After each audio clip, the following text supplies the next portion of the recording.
Litograafiakeskuse ateljees kivitrüki ehk litograafia võlusid nautiva Sven Sanderi jaoks on kunst suur osa elust. Ma olen pärit kunstnike perest.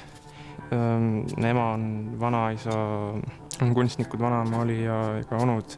Ja selles mõttes võib-olla ongi natukene veider, et miks ma läksin muusika peale, et miks ma jätkanud seda sama tööd.